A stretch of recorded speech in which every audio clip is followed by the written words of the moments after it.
Buongiorno e ben ritrovati con la redazione di TV12, l'appuntamento consueto con Friuli in diretta, approfondimenti, cronaca, tante finestre in esterna, il dibattito politico e lo sport. Ci concentreremo soprattutto sugli Udinese Summer Eco Camp del club bianconera, ma dobbiamo aprire con una notizia tragica che è avvenuta alle prime luci dell'alba, nello specifico alle 5:30 di questa mattina. Poi approfondiremo proprio il tutto in esterna con Omar. Intanto possiamo vedere le immagini dell'incidente in via della Cartiera, dove appunto un 51enne italiano alla guida di uno scooter ha perso il controllo del mezzo ed è finito dentro un canale. Il signore è deceduto e si chiamava Leandro Zanussi, 51enne appunto, residente a Trasaghis.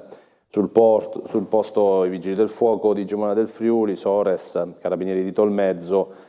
Dopo ulteriori approfondimenti tramite i carabinieri, bisogna ovviamente attendere l'autopsia per chiarire il motivo della morte, se per l'incidente, per il malore o anche, perché no, per annegamento. Quello che ci viene riportato è che la segnalazione arrivata alla Sores parlava di uomo che annaspa, quindi la probabilità che sia morto sul colpo non è alta. Anzi è quasi da escludere, ma ci facciamo raccontare tutto da Omar Costantini, come vi dicevo, perché è proprio lì sul posto dove qualche ora fa è avvenuta la tragedia. Omar, ben trovato.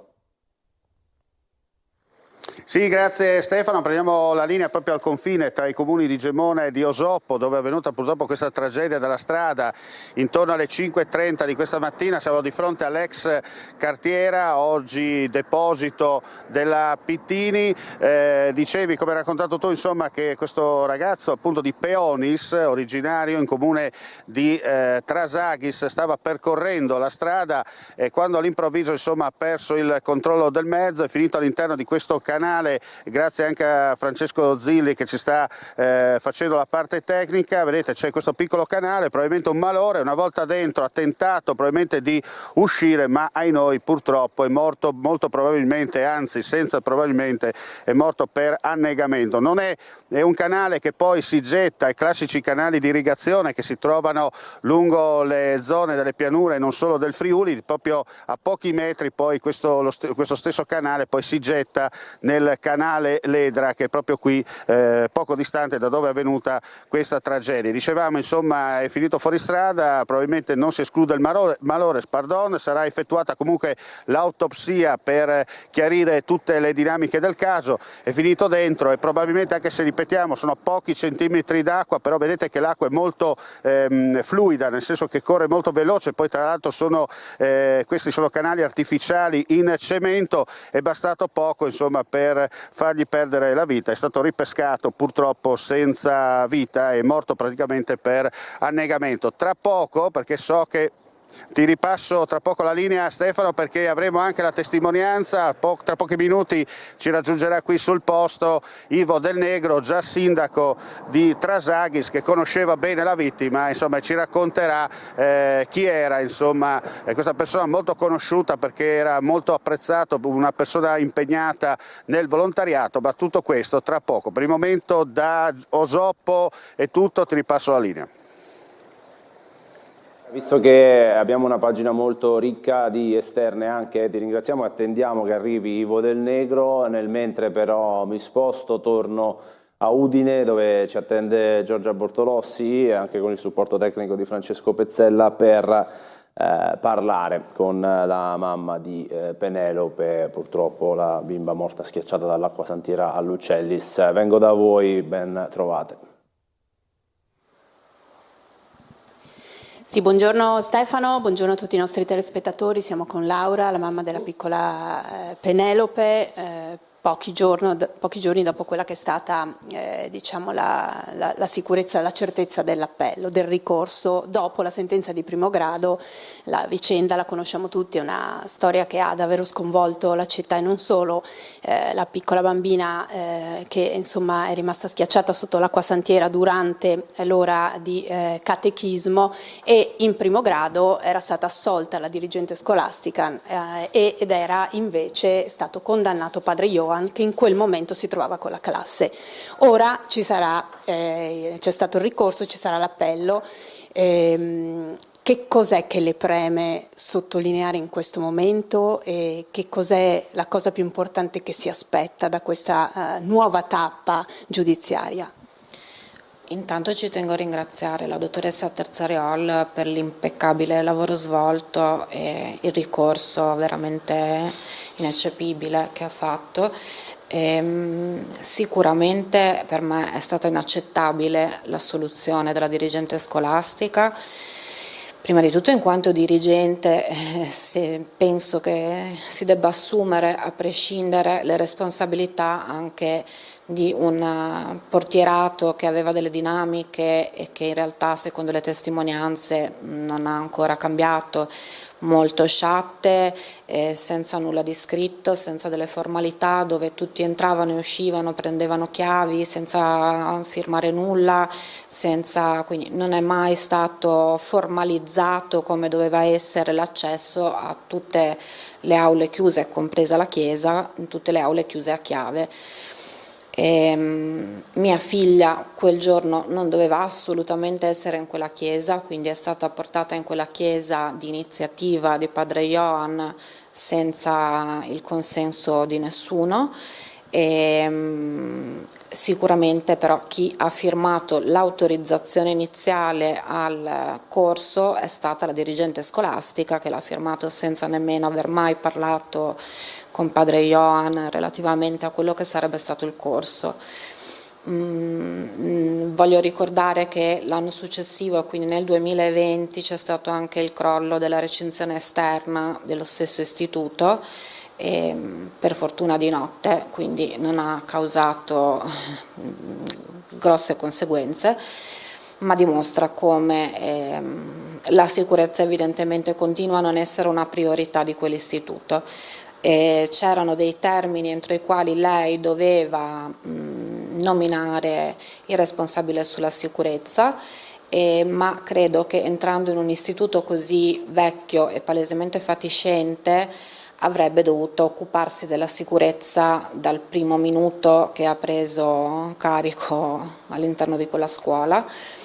Fra l'altro la chiesa in questione, lei sapeva perfettamente che talvolta era in uso, perché comunque c'era anche il riscaldamento, la luce, tutto, e veniva utilizzata qualche volta.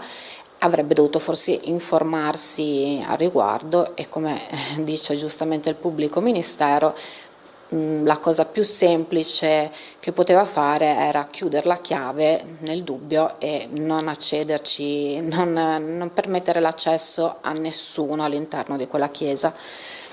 Per quanto riguarda la responsabilità, voglio ricordare che io quella mattina mia figlia l'ho lasciata a scuola, quindi sotto la totale responsabilità della scuola, e questo è fondamentale perché nessuno più di una dirigente e più di colui che doveva averla sotto controllo hanno le responsabilità penali della morte di mia figlia. Lei dice che non deve passare il messaggio che si sia trattato di una fatalità, di una cosa che può succedere. Assolutamente no.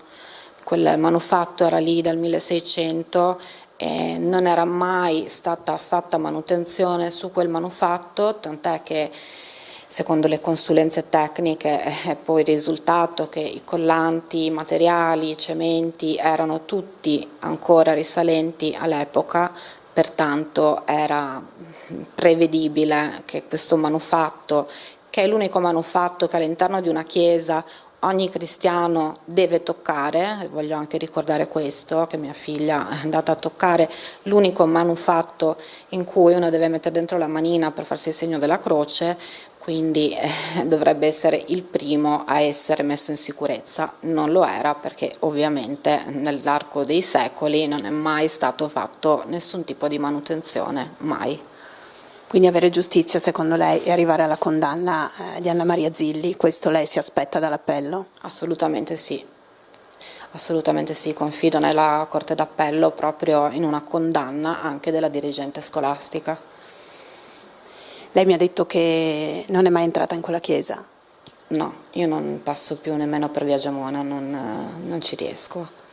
E che non ha nemmeno mai parlato con la dirigente, non vi siete mai scambiate delle parole, insomma, nemmeno di conforto? No, mai, mai. E questo le fa male?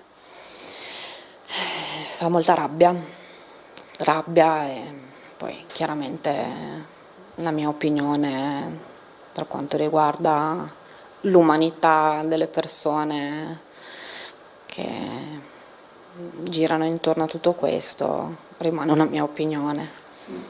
E sono passati 5 anni e mezzo e la battaglia rischia di essere ancora lunga, dove si trova la forza di combattere ancora, insomma, di voler andare avanti, immagino affrontando ogni giornata con una difficoltà estrema. Sì, sicuramente la forza me la dà mia figlia, perché credo che me la possa dare solo lei la forza. Non nego che è difficilissimo perché vivere non è più fattibile, è fattibile solo sopravvivere, però chiudere questi cerchi diventa fondamentale per almeno poter tirare un piccolo respiro e dare giustizia a mia figlia. Per me è indispensabile. Per chiudere, c'è qualcosa che vuole chiedere, un appello che vuole fare, insomma, rispetto a tutto quello che succederà? No, io confido semplicemente nella Corte d'Appello, e come detto voglio essere ottimista, soprattutto grazie al ricorso veramente perfetto fatto dalla dottoressa Terzariol, in cui contesta anche una motivazione di sentenza molto scarna, perché lo era totalmente scarna e molto superficiale per quanto riguardava l'assoluzione della signora Zilli. Quindi lei si affida alla giustizia in questo momento, insomma, sperando di chiudere quei cerchi che, dice lei, in qualche modo possono farla andare avanti. Sì, voglio essere una cittadina che crede nella giustizia. Per ora voglio ancora sperarci. Il primo appello mi ha delusa molto. Voglio continuare a crederci confidando nel secondo. Perfetto, grazie Laura, in bocca al lupo e forza. Stefano, ti restituisco la linea. Grazie a Giorgia Bortolossi e a Laura Libanetti che ci ha davvero aperto le porte di casa e aperto il cuore.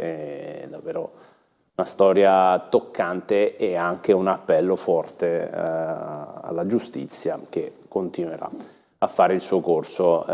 Torniamo invece a parlare di cronaca. Chiedo lumi alla regia, non so se abbiamo già possibilità di avere in collegamento Federico De Ros, credo difficile, però adesso cercheremo di ricostruire un po' il tutto, però vedo che c'è ancora aperta la finestra dal luogo dell'incidente dove ha perso la vita Leandro Zanussi, 51enne, che è uscito fuori di strada con lo scooter ed è finito in un canale. Vedo ci sono le linee entrambe trafficate ed occupate. No, chiedo ad Omar di aspettare ancora un pochino perché dobbiamo parlarvi anche di un evento molto importante, i funerali di Daniel Reyes, con davvero tanta partecipazione e commozione. Mi sposto da Federico De Ros, ben trovato. Sì, buongiorno Stefano e ben ritrovato. Questa mattina si sono celebrati a Pordenone i funerali di Daniel Reyes presso la casa funeraria San Marco a Pordenone. Lo ricorderete, lo abbiamo raccontato più e più volte all'interno dei nostri telegiornali regionali, e nel pomeriggio di mercoledì Daniel Reyes, 21enne, è morto annegato lanciato nel Piave lungo il viadotto ferroviario proprio nei pressi di San Biagio di Callalta. Purtroppo questa mattina sono emersi ulteriori aggiornamenti che nessuno sapeva, che ci ha riferito proprio questa mattina il padre, ovvero è stata ricostruita un po' la dinamica di questo tragico incidente che abbiamo raccontato. I nostri microfoni giovedì il padre aveva lanciato un appello chiedendo alle istituzioni, alla regione, al governo che potesse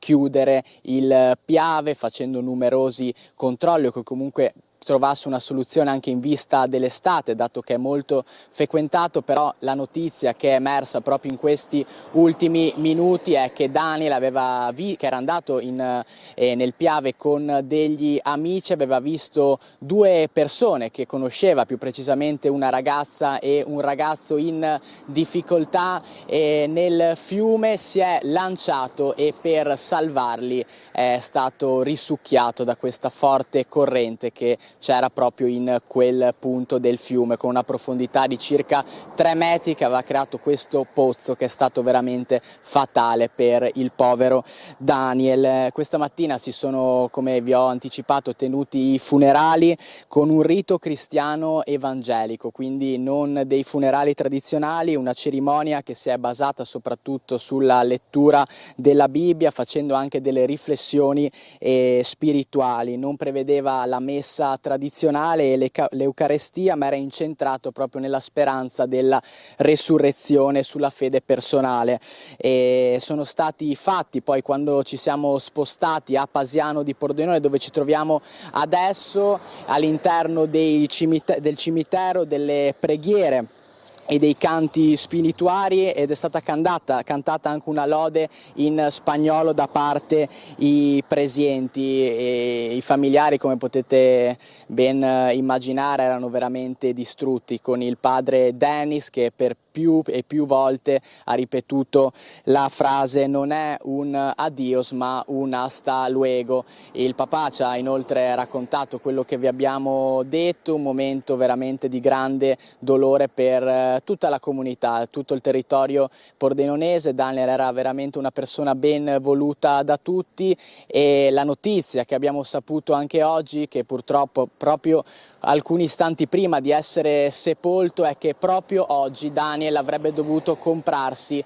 casa sua, tant'è che lui viveva in questo appartamento proprio a Pasiano. In un appartamento viveva la compagna con i figli e il papà Dennis, e nell'appartamento adiacente viveva Daniel con il figlio della compagna e del papà, e proprio oggi sarebbe dovuto andare a vedere e comprare questa nuova casa che era il suo sogno di una vita. Purtroppo ci troviamo, Stefano, nel Pordenonese a documentare una nuova vita spezzata davvero troppo presto. In questo caso il papà Dennis ci ha detto che suo figlio è morto veramente da eroe, dato che si è lanciato per salvare due suoi amici e poi purtroppo non è più riemerso. Per il momento, Stefano, da qui è tutto. A te in studio. Grazie Federico De Rosso, torneremo a breve per altre testimonianze. Adesso sì che siamo pronti invece a tornare sul luogo dell'incidente dove ha perso la vita il 51enne di Trasaghis, per parlarne con Ivo Del Negro insieme a Omar Costantini. Vengo da voi. Sì, grazie Stefano. Riprendiamo dunque la linea dal punto dove è avvenuto il tragico incidente intorno alle 5:30 di questa mattina. Ringraziamo Ivo Del Negro, che è il presidente della sezione ANA di Gemona, ma soprattutto già sindaco di Trasaghis, che conosceva bene la vittima. So che insomma è una persona molto apprezzata nel vostro comune. Molto apprezzata, la Peonis lo conoscevano tutti, e quindi è stato uno shock per il piccolo paese di Peonis, perché Leandro, assieme alla moglie, quasi 20 anni fa aveva comprato una casa a Peonis, viveva a Peonis, e quindi aveva tanti amici a Peonis, soprattutto Stefano era il suo grande amico, diciamo. Era una persona veramente allegra, impegnata sul lavoro, lavorava alla Lima di Villanova di San Daniele, e quindi ha fatto grande impressione questa tragica notizia, che già da stamattina si è diffusa nel paese, e quindi tutti sono rimasti un po' sotto shock, insomma, ecco, pensando a Leandro, perché lui partecipava a tante iniziative, era appassionato di bicicletta, anche correva in bicicletta, e quindi dovevamo domani partire con una gara per ricordare Bottecchia da Peonis, l'hanno spostata ad Alesso appunto per rispetto nei confronti di Leandro e perché la comunità è un po', sì, così, un po' sotto shock, e quindi non era giusto creare confusione, quindi abbiamo apprezzato anche l'iniziativa di Asso Friuli, di questa società ciclistica che ha spostato sempre alle 8:30 ad Alesso, nella zona della scuola, la partenza di questa bella gara ciclistica che ricorda proprio Ottavio Bottecchia, che noi abbiamo ricordato domenica 15, proprio il giorno della morte. Bene, grazie a Ivo Del Negro per la sua preziosa testimonianza, e dal luogo del sinistro ripasso la linea direttamente al collega Stefano Giovanpietro. Grazie mille ancora ad Omar Costantini, al suo ospite, ovviamente anche alla ripresa in esterna di Francesco Zilli. Nel nostro ping pong di esterne torniamo ancora a Pasiano di Pordenone, dove ci aspetta Federico De Ros con il primo cittadino, Marta Amadio. Una giornata molto triste per la comunità di Pasiano. Oggi si sono celebrati i funerali di Daniel. Sì, una giornata sicuramente triste per la comunità, lo è stato nel momento in cui abbiamo appreso la tragedia che è successa.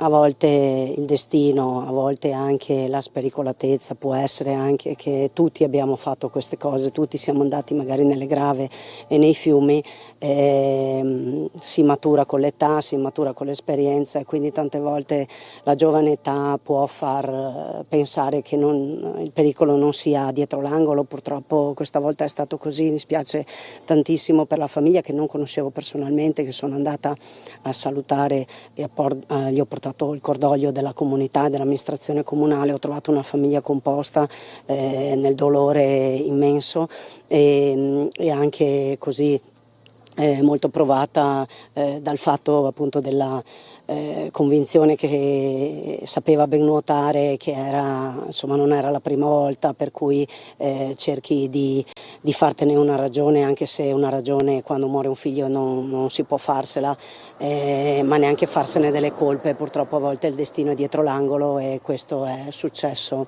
a Dennis. Io rinnovo il sentito cordoglio da parte veramente di tutta la comunità pasianese, che oggi ho visto anche presente alle esequie, quindi sono integrati, anche lui lo era, perché ho visto anche pasianesi partecipare, quindi questo dà vicinanza alla famiglia che vive qua da tanti anni e che è integrata alla comunità, anche ho visto molto coesa, molto forte. Questo credo e spero dia forza ai familiari, alle sorelle, al papà e a tutti di poter in qualche maniera andare avanti. Grazie mille. Questa la testimonianza del sindaco di Pasiano di Pordenone per i funerali di Daniel Reyes. Ricordiamo quello che ci ha raccontato Federico De Ros, questi ultimi sviluppi raccontati dal papà. Insomma, il figlio sarebbe morto nel tentativo, poi è riuscito di salvare due amici. Ancora cronaca di poche ore fa, ore 9:21 per l'esattezza, un intervento per incidente stradale che ha coinvolto un furgone uso lavoro, come vediamo dalle immagini, e un monovolume tedesco con a bordo una famiglia di 6 persone, ovvero i genitori e 4 bambini piccoli. Entrambi gli automezzi sono carambolati nel fosso e il monovolume è anche cappottato. Illeso il guidatore del furgone, per fortuna illesi anche i bambini usciti tranquillamente dal monovolume. Ferite serie riportate soltanto dalla mamma. Attualmente sono ancora in cura dai sanitari Sores, sul posto i vigili del fuoco del distaccamento di Latisana e la polizia locale di Latisana. Altre notizie arrivate dalla notte alle 3:30 a Udine, in via Palestro, angolo via Montebello, un intervento per un incendio di un'autovettura, nessuna persona coinvolta, polizia di Stato sul posto. Per quanto di loro competenza, alle 4:40 a Lignano Sabbiadoro, in corso delle Nazioni 54, un intervento per un incendio a un materasso all'interno di una casa vacanze. Occupanti una famiglia tedesca intossicata tutta dal fumo, il padre trasferito in ospedale a Latisana, madre e figlia sono rimasti in pronto soccorso a Lignano. Sabbiadoro, sul posto è intervenuta anche la Sores. Chiudiamo quelle che sono davvero le tantissime notizie di cronaca che abbiamo approfondito anche con le nostre esterne. Andiamo a rivedere quanto è successo invece a via Bertaldia la notte scorsa, con una violentissima rissa tra pusher con tanto di bastonate e anche molta fuoriuscita di sangue. Rissa in via Bertaldia, vicino al chiacchierato Parco Martiri delle Foibe, di cui più volte ci siamo occupati per raccontare vicende di degrado e microcriminalità, tra cui spaccio di droga a cielo aperto. Nella notte una ventina di persone, brandendo bastoni e mazze di vario genere, si sono affrontate nella strada da cui attraverso un varco sotto i portici si accede direttamente su via Lungheria. Di recente i problemi di sicurezza sembrano essere aumentati in questa zona, appena fuori il ring di Borgo Stazione, come racconta un testimone che chiede di non essere inquadrato. Da un po' di tempo a questa parte c'è stato, per ovvi motivi, uno spostamento di queste attività dalla stazione, dove praticamente sono sempre sotto l'occhio del ciclone da parte di polizia, carabinieri, forze dell'ordine in generale, quindi si sono spostati qui.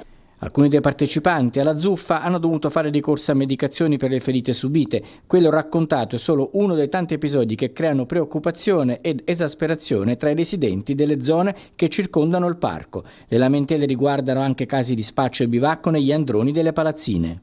Negli altipiani dei condomini, dove ci sono le cantine, ma anche nei garaggi sotterranei, abbiamo trovato praticamente traccia di presenza di gente che dormiva e non ci sono dubbi, e soprattutto che ci ha fatto anche dei bisogni da qualcosa, insomma, cioè se tu vuoi fare qualcosa falla da altre parti, falla a casa tua. E questo quanto successo a via Bertaldia. Parliamo invece anche di un caso di violenza sessuale su una bimba di 8 anni, condannato un 58enne lombardo a 4 anni di reclusione. Aveva appena 8 anni all'epoca dei fatti la bambina vittima di violenza sessuale da parte di un uomo, oggi 58enne, condannato per violenza sessuale aggravata a 4 anni di reclusione. L'imputato è comparso davanti al giudice per l'udienza preliminare Roberta Sara Paviotti. Il fatto è avvenuto in provincia di Udine tra ottobre e dicembre del 2019.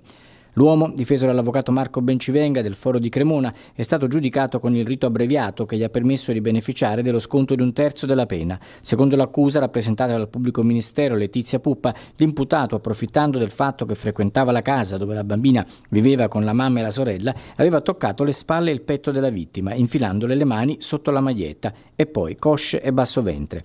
Il giudice ha riconosciuto le circostanze attenuanti equivalenti alle aggravanti. Oltre alla pena detentiva è stata disposta l'interdizione perpetua da qualsiasi incarico di tutela e cura dell'amministrazione di sostegno per 5 anni dai pubblici uffici e ancora perpetua da incarichi in scuole di ogni ordine e grado e da servizi presso istituzioni e strutture pubbliche o private frequentate dai minori.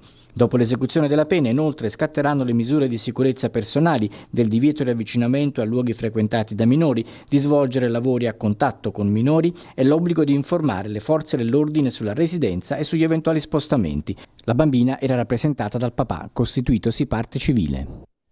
Spostiamoci anche nel Triestino con ulteriori possibili novità sul caso che riguarda Liliana Resinovic in vista dell'incidente probatorio di lunedì 23 giugno.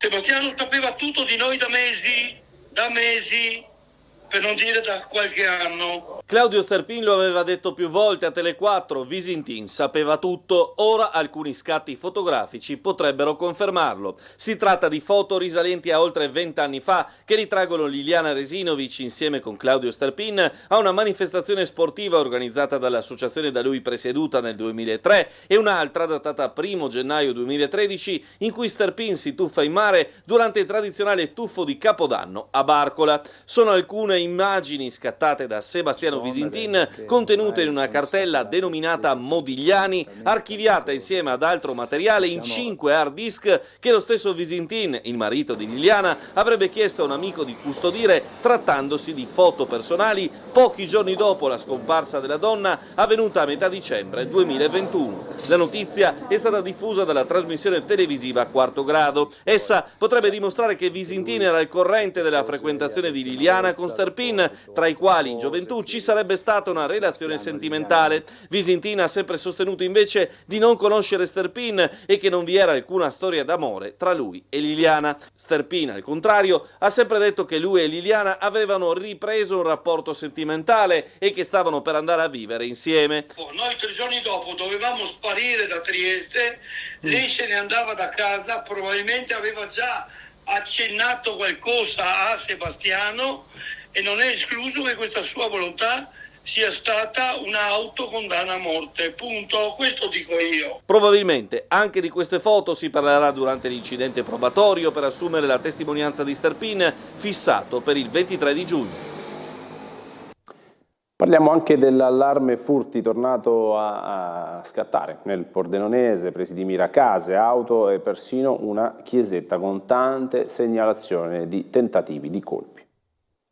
Raffica di furti nel Pordenonese, colpiti case, auto e perfino una chiesetta. A Cordovado, nel cuore del paese, qualcuno ha preso di mira la chiesetta di Santa Caterina d'Alessandria. È stata infatti forzata la cassettina delle offerte, quella accanto alle candele. Il lucchetto è stato tolto e le monete lasciate dai fedeli sono sparite. A San Vito, nella località Rosavecchia, lungo il fiume Tagliamento, 2 auto sono state danneggiate mentre i proprietari si stavano godendo un momento di relax al sole. I ladri hanno infranto i finestrini. In una vettura di proprietà di una signora hanno preso un borsone con solo vestiti, nell'altra di un americano un borsello con dentro $400. Sul posto sono intervenuti i carabinieri di San Vito al Tagliamento e non finisce qui, nelle stesse ore si sono registrati anche 3 tentativi di furto, 2 ad Azzano Decimo in via Cesena, zona Rivatte. Nel primo caso, attorno alle 11 di sera, qualcuno ha cercato di entrare forzando una finestra sul retro,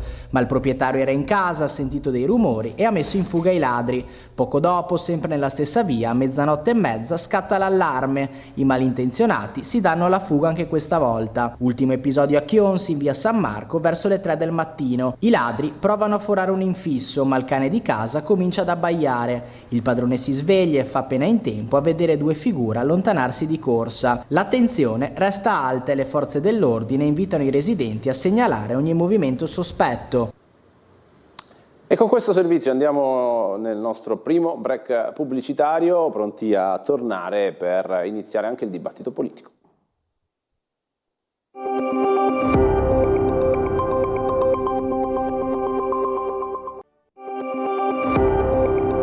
Orlandi per il prezioso contributo. Alla prossima qui su queste frequenze. Per anche agevolare l'uscita dallo studio di Cristian Sergo, vedo che è pronto Omar Costantini dalla centrale di Autostrade Alto Adriatico, perché si parla anche di problematica al traffico in questo weekend molto intenso. Ben ritrovato Omar.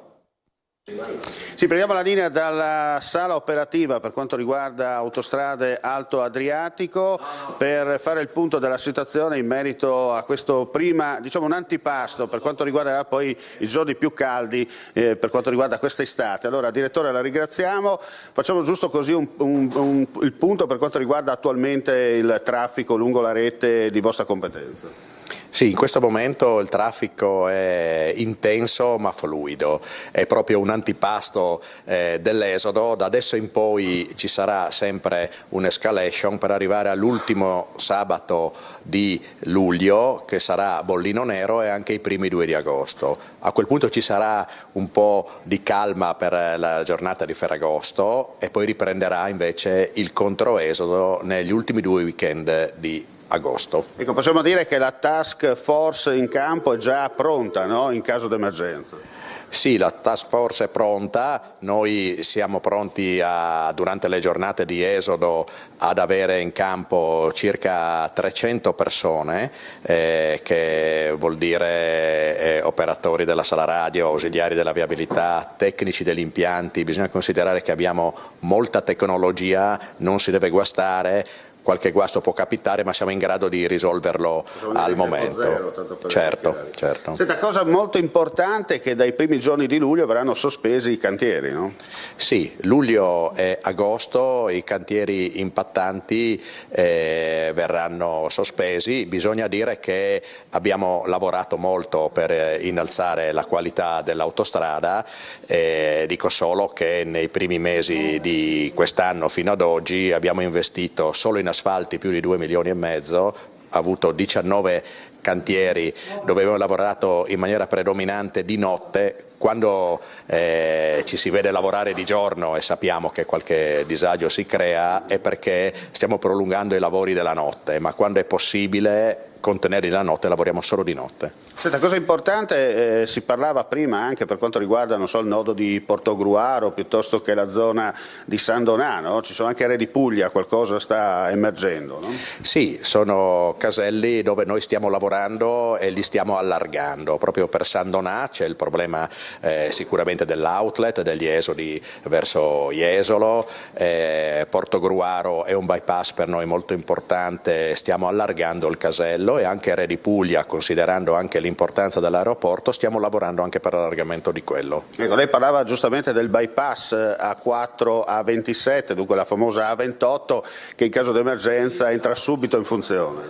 Sì, questi sono percorsi alternativi, soprattutto durante l'esodo. Chi arriva da Milano, da Bologna, dalle due direzioni, può considerare di fare la 27 e la 28 per bypassare il traffico che si può verificare in A4. Anche quando si arriva invece all'altezza di Villesse, dopo il nodo di Palmanova, si può usare l'alternativa della Villesse-Gorizia per andare in Croazia. In questi giorni magari è più lungo, ma in termini di tempo più breve. Ci saranno le condizioni, quando il casello di Liser dovesse aumentare di 6 km la coda, che lo facciamo noi fisicamente insieme alla polizia. Parte proprio una safety car dal casello di Palmanova, dal nodo di Palmanova, rallenta il traffico e obbligatoriamente manderà il traffico per Gorizia. Certo. Senta, per concludere ricordiamo che ci sono anche, oltre alle app, i numeri di servizio in caso di emergenza, no?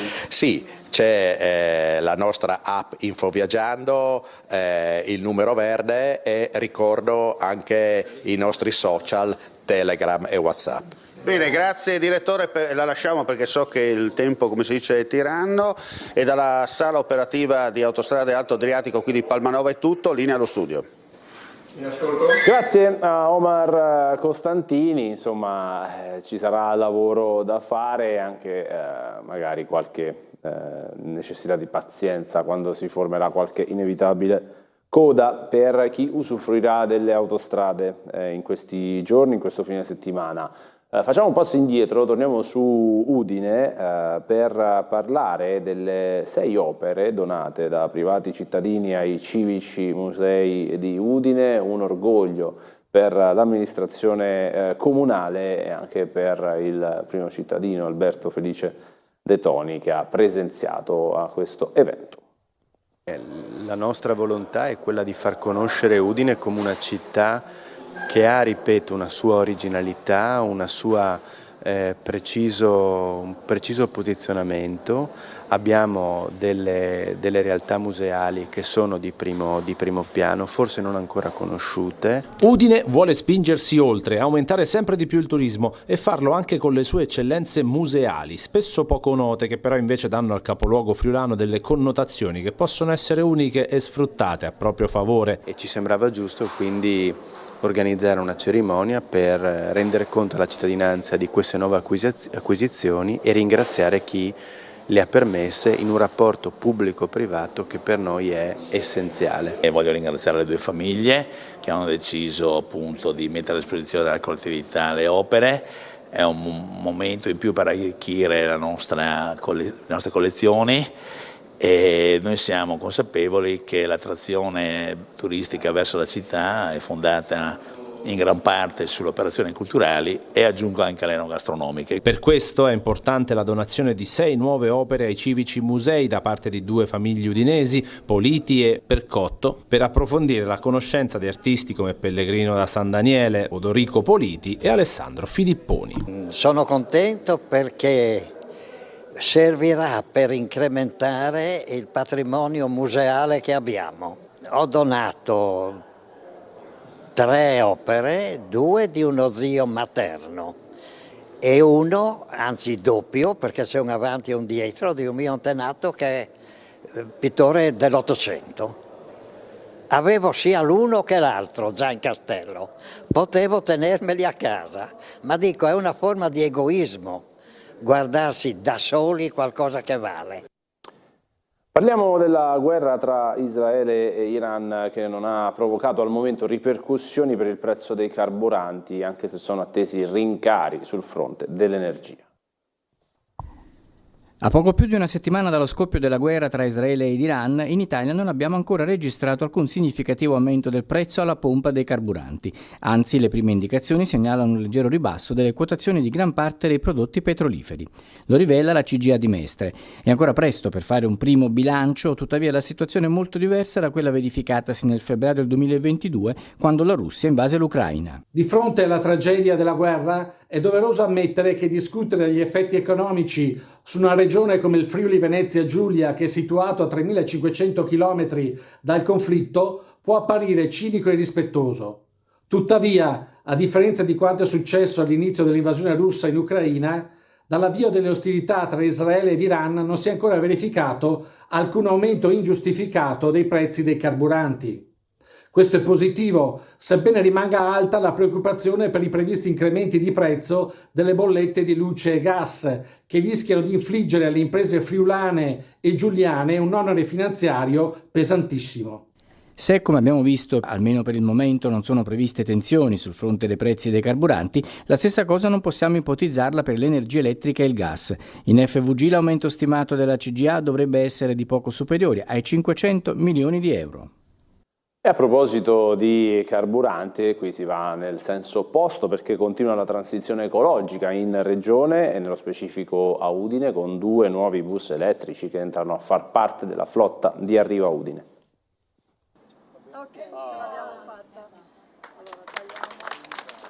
Lavorare in sinergia ovviamente produce ottimi risultati. La Regione ha la competenza diretta, a differenza di altre regioni dove i comuni sull'urbano hanno la competenza, e quindi dobbiamo necessariamente lavorare insieme e devo dire che sta funzionando. Continua la sinergia tra Regione Friuli Venezia Giulia e Comune di Udine dopo qualche frizione di alcuni mesi fa, e questa volta lo si fa nel segno della transizione ecologica e per una mobilità sostenibile del centro città, garantisce l'assessore Ammirante. Quest'anno ce ne sono state diverse di consegne per tutte le 4 aziende della TPL, siamo molto soddisfatti. Questi ovviamente sono interventi fondamentali per ridurre l'impatto emissivo dei mezzi ed avere ovviamente un comfort completamente diverso a bordo. Pienamente soddisfatto anche l'assessore alla mobilità udinese Ivano Marchiol, che reputa coerente e intelligente il passaggio all'elettrico a 0 emissioni per le vie urbane. È un bel momento in cui vediamo tutte le istituzioni collaborare per un medesimo fine, quindi qui c'è il Comune di Udine, ovviamente la Regione Friuli Venezia Giulia e la società Arriva, che hanno accolto la nostra richiesta di anticipare nell'ambito del programma di sostituzione dei mezzi l'introduzione di questi mezzi elettrici che dunque hanno 0 emissioni e aiutano a traghettare la città verso una mobilità più a misura di tutti. Ricordo che noi stiamo sempre elaborando il piano urbano della mobilità sostenibile, dove uno dei focus primari è il trasporto pubblico. Anche per Arriva Udine è una giornata importante di un percorso iniziato 40 anni fa e che vedrà la flotta espandersi ancora. Sì, oggi continuiamo un percorso che Arriva Udine, la città di Udine, SAF, insomma le aziende del territorio hanno iniziato 40 anni fa, quando abbiamo iniziato a sperimentare i mezzi a metano. Oggi inauguriamo 2 nuovi mezzi elettrici italiani di ultima generazione, tecnologicamente evoluti. Nei prossimi anni arriveranno altri sicuramente 10-15 mezzi elettrici che andranno a completare una flotta urbana che sarà praticamente tutta all'alimentazione alternativa, non ci saranno più entro il 2030 mezzi alimentati a gasolio. E facciamo un viaggio all'interno di questi nuovi mezzi elettrici ultramoderni. Eccola qua, la flotta di Arriva Udine che si implementa. Altri 2 mezzi che vengono posti a disposizione. Lo vedete, non c'è scritta la destinazione, ma 0 emissioni su uno, 100% elettrico nell'altro. Questo è l'impegno della Regione in sinergia col Comune di Udine, dell'abbattimento delle emissioni, della transizione ecologica. C'è anche lo specchietto retrovisore classico che è stato sostituito ormai dalle nuove tecnologie, è fatto tutto di telecamere che mappano l'area e permettono la manovra molto più semplice agli autisti. Noi entriamo, vi facciamo simulare proprio l'ingresso in questo nuovo bus elettrico. Chiaramente rimane, anche se non ci sono più per fortuna i tempi del Covid, la suddivisione, questa parete di plexiglass che divide la vano guida dell'autista rispetto a quello che è invece il posto di cui usufruiscono i passeggeri, con la validatrice, qualcosa di molto moderno, interessante, per poter poi farvi vedere la comodità delle sedute. Io su una mi ci siedo anche, i classici posti ovviamente riservati ai soggetti portatori di handicap o anche alle mamme con carrozzine. Il messaggio di TPL FVG è benvenuti a bordo. Ogni autobus è dotato della pedana per poter facilitare proprio l'ingresso e l'uscita delle persone diversamente abili. Questi i nuovi bus a disposizione per i cittadini di Udine. Facciamo il punto anche di quanto è emerso nella riunione per il Comitato di Ordine e Sicurezza Pubblica in Prefettura in vista della Supercoppa.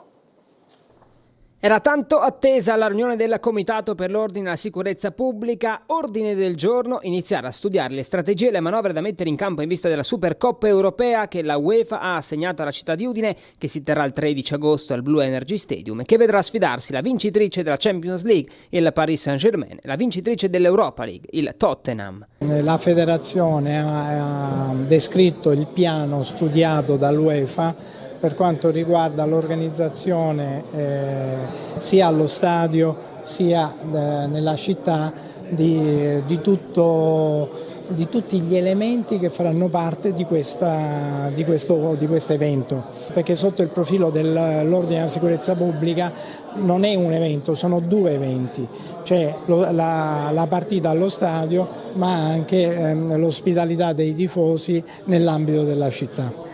E proprio sui tifosi ci siamo interrogati chiedendoci, vista la rivalità anche politica e non solo sportiva tra le 2 tifoserie, filo israeliana, quella inglese, filo palestinese, quella francese, come saranno suddivisi i sostenitori delle 2 squadre per evitare che si arrivi ad un contatto diretto. Diciamo, per quanto riguarda lo stadio, il modulo è quello già grosso modo, quello già sperimentato in occasione della partita Italia-Israele, mentre invece per quanto riguarda il centro cittadino ci saranno i punti, ovviamente tenere separate le due tifoserie, ovviamente ci sarà un divieto di assumere sostanze alcoliche nei luoghi pubblici.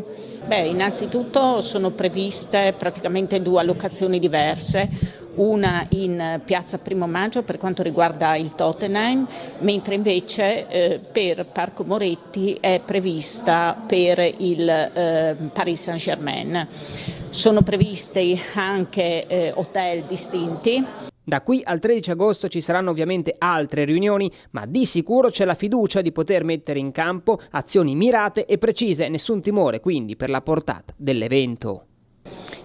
Siccome il comitato di oggi è composto da professionisti di livello assoluto, sono stati fatti degli studi naturalmente e quindi l'approccio è tecnico e sistematico.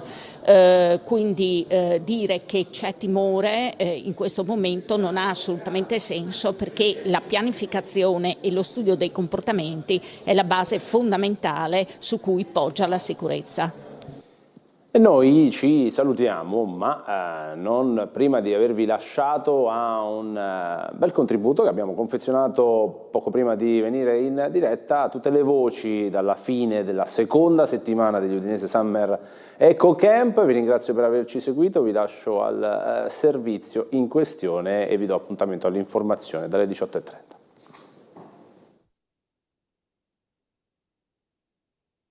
Dissetato? Sì. Vi state divertendo? Sì, anch'io. Ultimo giorno almeno, tra l'altro non fa caldo, si sta bene? Sì, si sta bene. Si sta bene, più Anche che perché bene. siamo primi. Siete primi? Sì. Anche noi siamo primi. Tutte e due noi. Quindi per vincere adesso? Per il tempo sì, per la posizione dove siamo no. Tu non sei primo quindi? Come La no? mia squadra è prima. Ok. Abbiamo vinte tutte. Fatto gol? Sì, uno. Tu? Assist. Un assist, bravo, sempre al servizio dei compagni. Tu hai parato tutto? Sì, anche un gol a porta. Hai fatto un gol dalla porta, complimenti. Bellissimo. A calcio da punizione. Da punizione. Io ho rischiato di fare gol. Va bene. Quindi quest'ultimo giorno, però vi dispiace che finisce? Sì, molto. A parte che è la mia ultima settimana questa. L'ultima non te la fai? No. Qualcuno si farà l'ultima? No. Io. Continuerai a fare gol pure la settimana prossima. Sì. Giro veloce di giocatori dell'Udinese che vi piacciono? Tuven. Sanchez. Delofeo. Sanchez. Luca.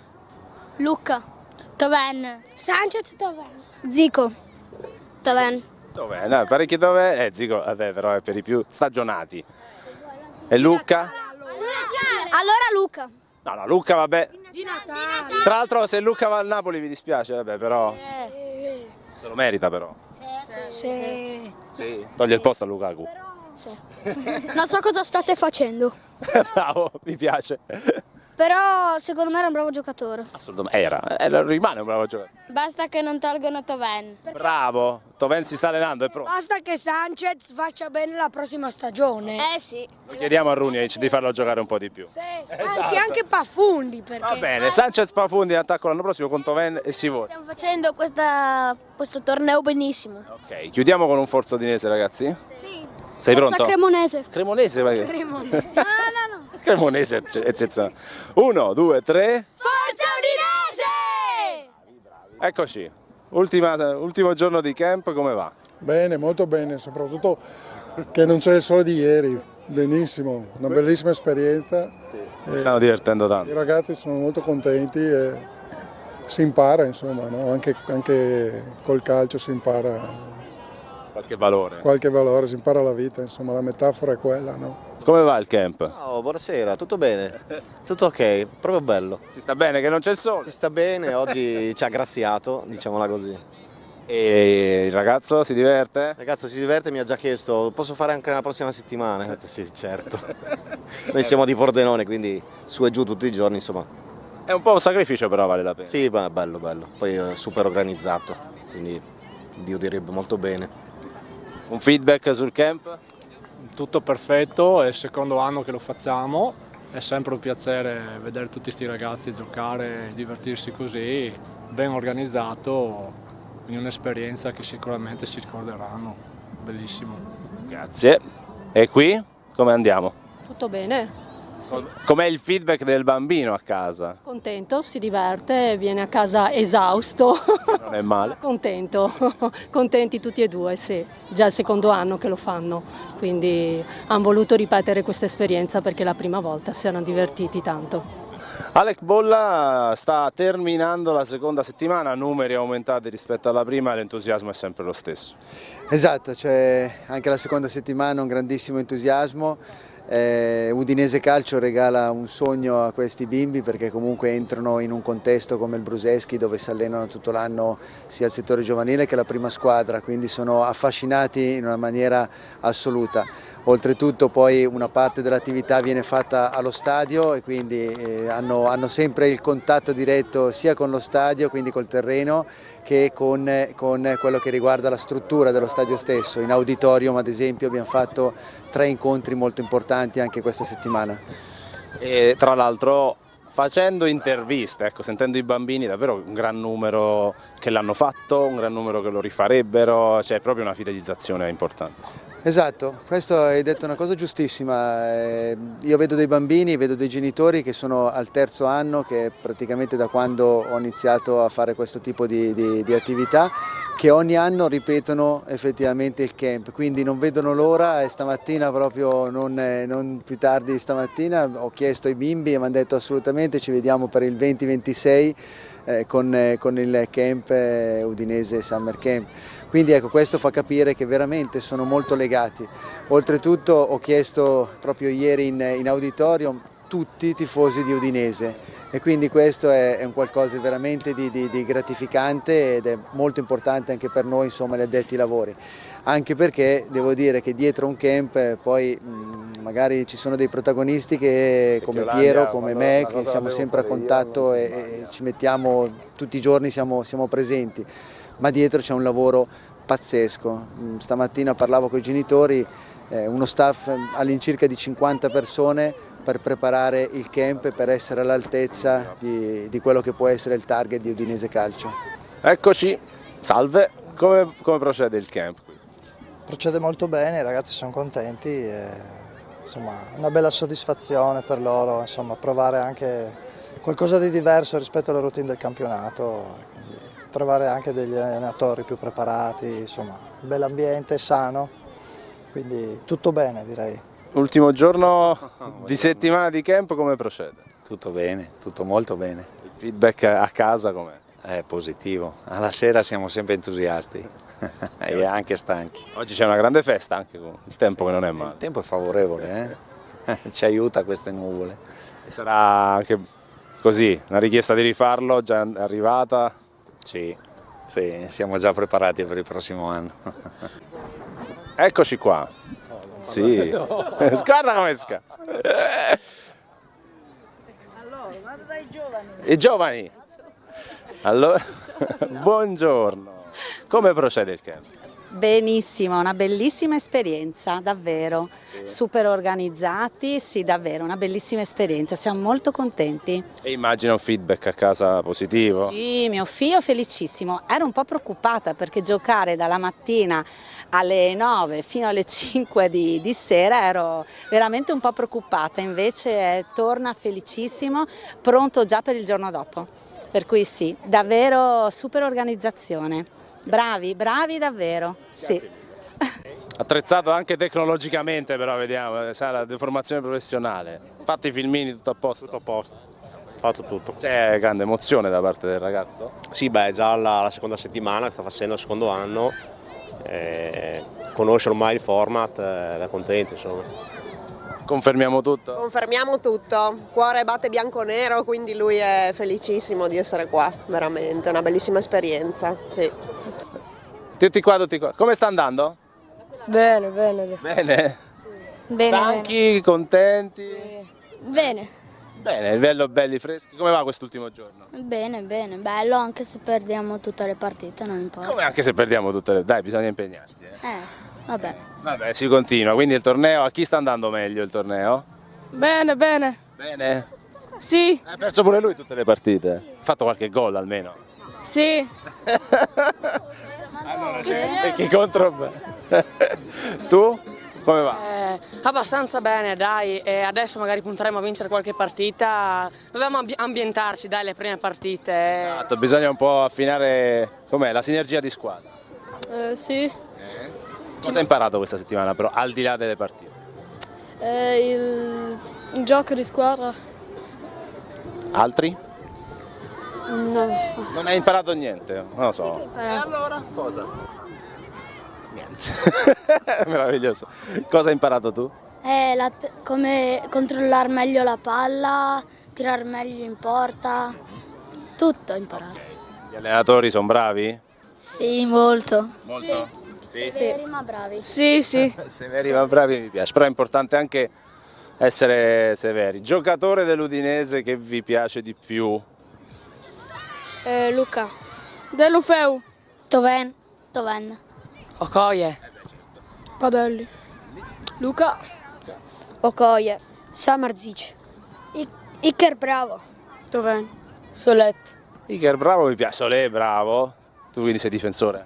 No, ti piace Solé? Gioco terzino, però... Vabbè. Ma Solé se lo metti terzino è bravo uguale. Sì. Quindi, se conoscete, dobbiamo chiudere con un bel Forza Udinese, che si deve girare tutto il campo, mi raccomando, Forte?